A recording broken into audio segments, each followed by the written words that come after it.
नमस्कार दोस्तों, स्वागत है आपका आज के मुख्य समाचारों की वीडियो में। जी हां दोस्तों, यहां पर आपको देखने को मिलेगी सुबह से लेकर शाम तक की सारी के सारी बड़ी खबरें, मुख्य समाचार, ब्रेकिंग न्यूज अपडेट के रूप में। तो दोस्तों, आपसे रिक्वेस्ट है इस वीडियो को ज़्यादा से ज़्यादा लाइक और शेयर करें।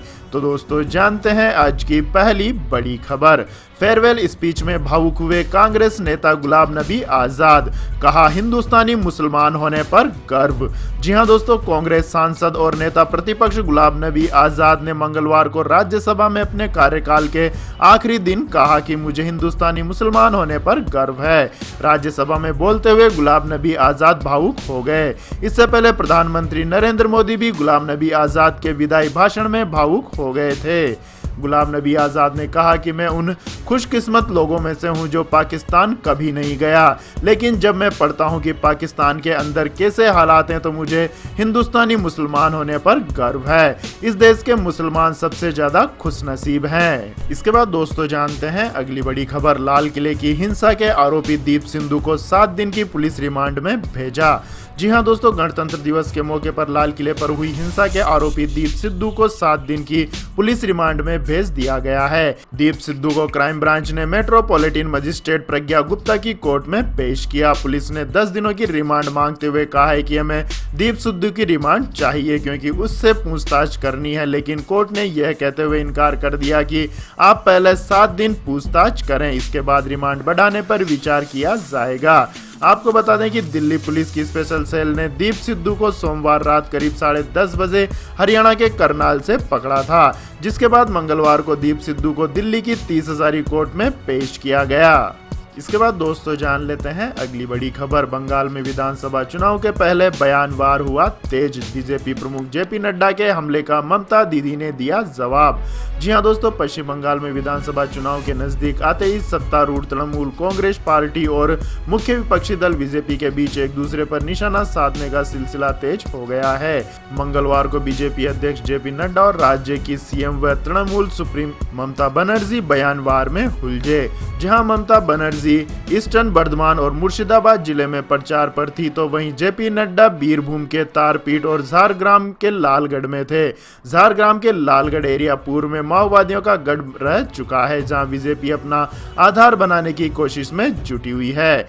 बंगाल की तृणमूल कांग्रेस और भतीजे अभिषेक पर किए गए कमेंट पर पलटवार करते हुए ममता दीदी ने कहा कि मैं कमजोर नहीं हूं, मैं मजबूत हूं जब तक जीवित हूं और अपना सिर ऊंचा करके चलूंगी जब तक जीवित हूं, रॉयल टाइगर की तरह रहूंगी। उधर तारपीठ में बीजेपी प्रमुख जेपी नड्डा ने कहा कि प्रधानमंत्री किसान सम्मान निधि के अंतर्गत 11 करोड़ किसानों को 14 हजार बांटे गए, लेकिन बंगाल के 73 लाख किसान इससे वंचित रहे। यदि मोदी जी सत्ता में आए तो पहली कैबिनेट मीटिंग में हम यह सुनिश्चित करेंगे कि यह राशि बांटी जाए। इसके बाद दोस्तों, जान लेते हैं अगली बड़ी खबर। हरियाणा मुख्यमंत्री मनोहर लाल खट्टर ने राकेश टिकैत को कहा फ्रस्ट्रेट नेता। जी हां दोस्तों, दिल्ली की सीमाओं पर जारी किसान आंदोलन को लेकर हरियाणा के मुख्यमंत्री मनोहर लाल खट्टर ने एक बार फिर प्रतिक्रिया दी है। सीएम ने किसानों को संवाद से ही रास्ता निकालने की बात दोहराते हुए कहा कि प्रधानमंत्री नरेंद्र मोदी ने जिस तरह कहा है किसानों के हित के लिए कानून बनाए गए हैं, उस पर सभी को ध्यान से सूझबूझ कर बात करनी चाहिए। चंडीगढ़ में माइनिंग के सिविल कॉन्ट्रैक्टर्स के साथ बैठक के बाद सीएम मनोहर लाल खट्टर ने पत्रकारों से बातचीत में अपनी प्रतिक्रिया देते हुए किसान नेता राकेश टिकैत को फ्रस्ट्रेट नेता बताया है। दिल्ली की सीमाओं पर डटे किसानों के आंदोलन के जिक्र पर बोलते हुए खट्टर ने कहा कि पीएम की बातों पर विश्वास करना चाहिए, लेकिन कुछ फ्रस्ट्रेट नेता है जिनकी मंशा कुछ और ही है, इसलिए वह किसानों के हित की बात नहीं कर रहे हैं। इसके बाद दोस्तों, जान लेते हैं अगली बड़ी खबर। राष्ट्रपति के अभिभाषण पर लोकसभा में नहीं बोलेंगे राहुल गांधी, फैसले से कांग्रेस के नेता हैरान। जी हां दोस्तों, कांग्रेस किसी भी कीमत पर किसान आंदोलन पर बढ़त को छोड़ने के लिए तैयार नहीं है। किसान आंदोलन को गर्मी देने में लगे राहुल गांधी ने फैसला लिया है कि लोकसभा में राष्ट्रपति के अभिभाषण पर भाषण नहीं देंगे। सूत्रों के मुताबिक राहुल गांधी ने पहले किसान आंदोलन पर लोकसभा में बोलने का फैसला लिया था। वे इसके जरिए किसानों के मुद्दों को उठाना चाहते थे, लेकिन अब उन्होंने यह प्रोग्राम चेंज कर दिया है। सूत्रों से मिली जानकारी के अनुसार अब राहुल गांधी की जगह पार्टी के दूसरे नेता किसानों पर बातचीत रखेंगे। इसके बाद दोस्तों जान लेते हैं अगली बड़ी खबर। चीन की प्रयोगशाला से नहीं निकला कोरोना वायरस, WHO ने इस बात की जताई आशंका। जी हां दोस्तों, कोरोना वायरस की उत्पत्ति को लेकर कई तरह की धारणाएं हैं। इन्हीं में से एक लैब थ्योरी भी है। कई लोगों का दावा है कि कोरोना वायरस चीन के वुहान में स्थित एक वायरोलॉजी लैब से निकला है। यहाँ तक कि अमेरिका भी ये दावा कर चुका है, लेकिन इससे लेकर एक चौंकाने वाली बात सामने आई है। दरअसल विश्व स्वास्थ्य संगठन के एक विशेषज्ञ ने संभावना जताई है कि कोरोना वायरस वुहान के लैब से नहीं निकला। विशेषज्ञ ने कहा है कि कोरोना वायरस के चीन की एक प्रयोगशाला से फैलने की संभावना नहीं है। संभवतः इससे किसी मध्यवर्ती प्रजाति के जरिए मानव शरीर में प्रवेश किया होगा। WHO के खाद्य सुरक्षा एवं जंतु रोग विशेषज्ञ पीटर बेन एम्बारेक ने मध्य चीन के शहर वुहान में कोरोना वायरस के संभावित तौर पर उत्पन्न होने की जांच के अपने आकलन में मंगलवार को यह दावा किया। इसके बाद दोस्तों जान लेते हैं अगली बड़ी खबर। असम कांग्रेस ने घोषणा पत्र के लिए मांगे सुझाव, जीतने वालों को मिलेगा आईफोन और कैश। जी हां दोस्तों, असम कांग्रेस ने आगामी विधानसभा चुनाव के घोषणा पत्र के लिए लोगों से सुझाव मांगे हैं। कांग्रेस ने लोगों से कहा है कि वह एक छोटे से वीडियो में अपने सुझाव बताएं, जिसकी मदद से घोषणा पत्र तैयार किया जा सके। सबसे अच्छे सुझाव देने वालों को आईफोन और नगद पुरस्कार दिए जाएंगे। लोकसभा सांसद गौरव गोगोई ने मंगलवार को यह घोषणा की। ये कदम पार्टी के 2 सप्ताह चलने वाले असम बचाओ अहोक मुहिम का हिस्सा है, जिसके तहत लोगों से 2 मिनट की अवधि से वीडियो बनाकर भेजने के लिए कहा है। लोगों को ये वीडियो एक नई वेबसाइट पर भेजने होंगे, जो कि विशेषकर इसी प्रायोजन के लिए बनाई गई है। गौरव गोगोई ने कहा है कि लोगों की ओर से भेजे गए वीडियो और सुझावों को रोज के हिसाब से देखा जाएगा और उसके आधार पर इनाम दिए जाएंगे।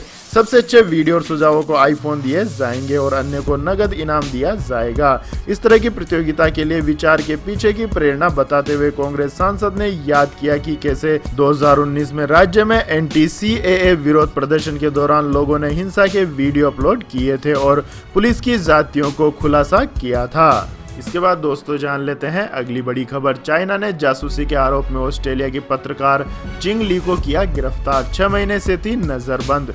जी हां दोस्तों, चीन ने ऑस्ट्रेलिया की महिला पत्रकार को औपचारिक रूप से गिरफ्तार कर लिया है। इससे पहले 6 माह तक उन्हें नजरबंद रखा गया था। चीन का आरोप है कि पत्रकार चेंग ली ने देश की गुप्त सूचनाओं को विदेशों में लीक किया है। ली यहाँ स्थानीय टीवी चैनल में काम करती है। गिरफ्तार की गई 49 वर्षीय पत्रकार ने अधिकारियों से आग्रह किया है कि उन्हें अपने बच्चों से मिलने की अनुमति दी जाए। इसके बाद दोस्तों जानते हैं अगली बड़ी खबर। घर का रेंट चुकाने पर मिलेंगे 1000 रुपए। क्रेडिट कार्ड पर पेटीएम ने शुरू किया नया फीचर। जी हाँ दोस्तों, घर का किराया चुकाने में सबसे बड़ी टेंशन ये होती है कि एक मुश्त एक बड़ी रकम चली जाती है और दूसरा ये कि आपके उस वक्त पैसे नहीं है तो आप किराया नहीं चुका सकते। लेकिन पेटीएम ने आपकी इस मुश्किल को आसान कर दिया है। अगर आपके पास डेबिट कार्ड के अलावा कोई क्रेडिट कार्ड भी है तो आप अपने मकान का किराया पेटीएम से दे सकते हैं।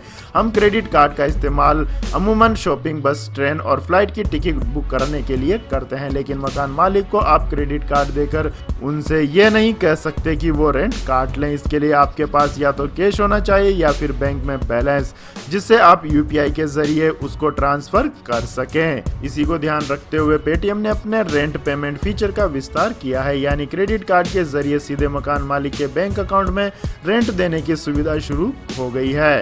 अभी तक पेटीएम पर यूपीआई, डेबिट कार्ड और नेट बैंकिंग के जरिए ही रेंट पेमेंट की सुविधा उपलब्ध थी। और इतना ही नहीं, अगर आप पेटीएम की इस सुविधा का इस्तेमाल करते हुए रेंट चुकाते हैं तो आपको 1000 रुपए तक कैशबैक भी मिल सकता है। कैशबैक के अलावा आपको रेंट पेमेंट पर क्रेडिट कार्ड पॉइंट्स भी मिलेंगे, जिसे बाद में रिडीम करके फायदा उठाया जा सकता है।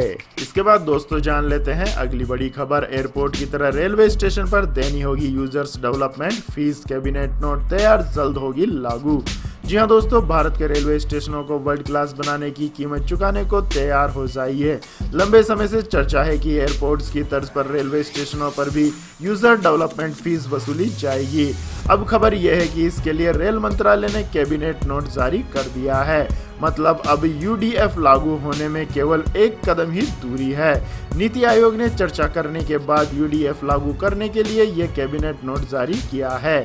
फरवरी के पहले हफ्ते में रेल मंत्रालय और नीति आयोग के बीच यूडीएफ फार्मूले को लेकर सहमति हुई थी। इसके बाद दोस्तों जान लेते हैं अगली बड़ी खबर। लेकिन दोस्तों अगली खबर जानने से पहले आप लोगों से गुजारिश है कि इस वीडियो में दिखाई गई खबरें अगर आपको पसंद आई हो तो इस वीडियो को लाइक करें, और अगर पसंद नहीं आई हो तो बेशक आप इस वीडियो को डिसलाइक भी कर सकते हैं, क्योंकि दोस्तों आपके द्वारा किया गया लाइक और डिसलाइक ही हमारी मेहनत का फल होता है।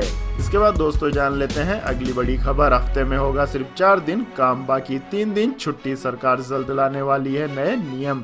जी हाँ दोस्तों, आने वाले दिनों में हो सकता है कि आपको हफ्ते में सिर्फ 4 दिन ही काम पर जाना पड़े। श्रम मंत्रालय कर्मचारियों के लिए काम के घंटे को लचीला बनाने की तैयारी कर रहा है, जिससे कर्मचारियों को हफ्ते में 48 घंटे ही काम करना होगा। इस पर आखिरी नियम जल्द ही नोटिफाइड किया जा सकता है। अभी सभी कंपनियों में हफ्ते में 6 दिन और रोजाना 8 घंटे काम करना होता है, ताकि वो हफ्ते में 48 घंटे का टारगेट पूरा कर सके। इसके बाद हफ्ते में 1 दिन की छुट्टी मिलती है। इसके बाद दोस्तों जान लेते हैं आज के मौसम अपडेट्स। तो दोस्तों देश के कई हिस्सों में मौसम में एक बार फिर बदलाव देखने को मिला है।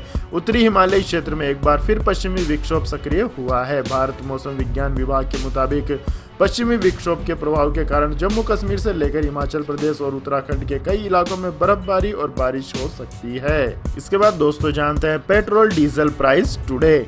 जी हां दोस्तों, लगातार 3 दिन तक शांत रहने के बाद पेट्रोल और डीजल की कीमतों में आज फिर बढ़ोतरी हुई है। आज से पहले शुक्रवार को पेट्रोल और डीजल की कीमतें 30 पैसे बढ़ी थी, जिसके बाद पेट्रोल दिल्ली में अपने ऑल टाइम हाई पर बिक रहा था। वहीं मुंबई में डीजल के दाम भी रिकॉर्ड स्तर पर चले रहे हैं। इसके बाद दोस्तों जान लेते हैं गोल्ड सिल्वर प्राइस टुडे। जी हां दोस्तों, 3 दिन में सोना 1300 रुपए महंगा, चांदी हुई 3300 रुपए महंगी। जी हां दोस्तों, सोमवार को सोना और चांदी अच्छी बढ़त पर बंद हुए। एमसीएक्स पर सोने का अप्रैल वायदा एक बार फिर 48,000 रुपए प्रति 10 ग्राम के पार निकल गया है। सोमवार को चांदी की चमक भी बढ़ी। चांदी 70,000 रुपए प्रति किलोग्राम के पार बंद होने में कामयाब रही। सोना लगातार 3 ट्रेडिंग सेशंस में 1300 रुपए और चांदी 3300 रुपए से ज्यादा महंगी हुई है। इसके बाद दोस्तों जान लेते हैं अगली बड़ी खबर। चीन के लोन जाल में बुरी तरह फंसा पाकिस्तान, नहीं चुका पा रहा है किस्त, मांगने जा रहा है रहम की भीख। जी हाँ दोस्तों, बेल्ट एंड रोड इनिशिएटिव को लेकर चीन के झांसे में आया पाकिस्तान अब बुरी तरह फंस गया है। पावर प्रोजेक्ट के लिए पिछले 8 साल में चीन से जमकर लोन लेने वाला पाकिस्तान अब किस्तें नहीं चुका पा रहा है। ऐसे में अब उसने अपने कथित सदाबहार दोस्त से राहत मांगने की तैयारी में है। हालांकि इससे पहले कई छोटे देश चीन की इस चाल में फंसकर अपना काफी कुछ गंवा चुके हैं। इस मामले की जानकारी रखने वाले एक शख्स के मुताबिक करीब 1 दर्जन पावर प्लांट्स के लिए कर्ज की किस्त अदायगी में राहत के लिए पाकिस्तान और चीन ने अनौपचारिक चर्चा हुई है। नाम गोपनीय रखने की शर्त पर उसने बताया है कि इस्लामाबाद ने अभी तक औपचारिक रूप से अपील नहीं की है। तो यह थी दोस्तों आज की सभी महत्वपूर्ण बड़ी खबरें। और दोस्तों बारी आती है आज के माइंड क्विज क्वेश्चन की, जिसका जवाब देकर आप बन सकते हैं एक शानदार उपहार के विजेता। तो दोस्तों आज का सवाल है, जय जवान जय किसान का नारा किस नेता ने दिया था? जी हाँ दोस्तों, अगर आपको इस सवाल का जवाब आता है तो तुरंत कमेंट सेक्शन में लिख दीजिए। इस वीडियो को लाइक कीजिए, शेयर कीजिए और हमारे चैनल को सब्सक्राइब करके बेल आइकन का बटन भी दबा लें। धन्यवाद। जय हिंद, जय भारत, वंदे मातरम।